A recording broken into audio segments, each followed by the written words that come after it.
బిల్డర్లకు loans reject first Hydraa వల్ల చాలా problem వచ్చిందని మీరు సొంత వాళ్ళ చెల్లి. సిస్టర్ తను కూడా పర్సనల్ గా ఆర్థిక సాయం చేశారండి. 10% రిజిస్ట్రేషన్ అయితే పైసలు వచ్చు అక్క.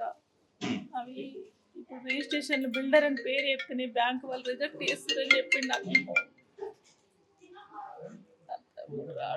మీకు ఏం చెప్పారమ్మా ఇంకా వేణుగోపాల్ రెడ్డి గారు ఆయన బిజినెస్? హైడ్రా చేయబట్టి నాలుగు నరకంగా ఉంది. ఇక్కడ ప్రాజెక్ట్స్ స్టార్ట్ చేద్దామన్నా పెద్దగా లోతు చూడాలి, ఎటువంటి అటు చేసి మనం సేల్ అయితే ఒకరిని మోసం చేయొద్దు అన్నాడు. ఇప్పుడు 2 ప్రాజెక్టులు కొత్తగా కూడా ఓకే అయినాయి. నిన్న వేరే వాళ్ళు మనీ పెడతా అంటుర్రా, నేను ఇప్పిస్తారా, మాకు సర్కిల్ ఎక్కువ ఉందిరా అంటే, నేను లోపల మునిగినా ఇంకొకరు ఊబిలో మునగొద్దు, నేతోనే పోవాలి ఇది అన్నాడు. మీ సాయం అడగలేదా మిమ్మల్ని? చేసిన తర్వాత చేసిన కాడికి నాకు దోషిన కాడికి మస్తు చేసిన. నేను అందరికి కాళ్ళు మొక్కుతాను కూడా చెప్పిన, ఎవరికైనా ఇచ్చేది ఉంది అంటే.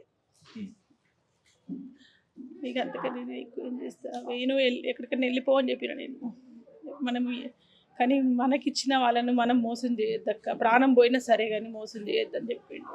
ప్రాణం ఎంతసేపే, అబద్ధాలు ఆడద్దు అన్నాడు. అంతే, అదొకటైతే నాకు.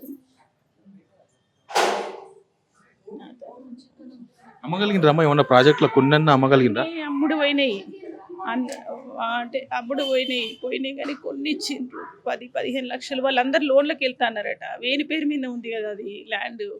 వేణిది బ్యాక్గ్రౌండ్ ఎవరైతే బిల్డర్ అని ఉంది. బ్యాంకు వాళ్ళు పోతే ఇప్పుడు బిల్డర్స్కి లోన్స్ లేవని చెప్పిండ్రు ఒక్కొక్కలకు. అది కూడా చెప్పిండు నాకు. ఏంది సివిల్ చాలా బాగుంది కానీ బ్యాక్గ్రౌండ్ బిల్డర్ అనే వరకు ఎవరికి లోన్స్ వస్తలేవు. వేణిది నెగిటివ్ ప్రొఫైల్ అని చెప్తుండ్రు. అంతే.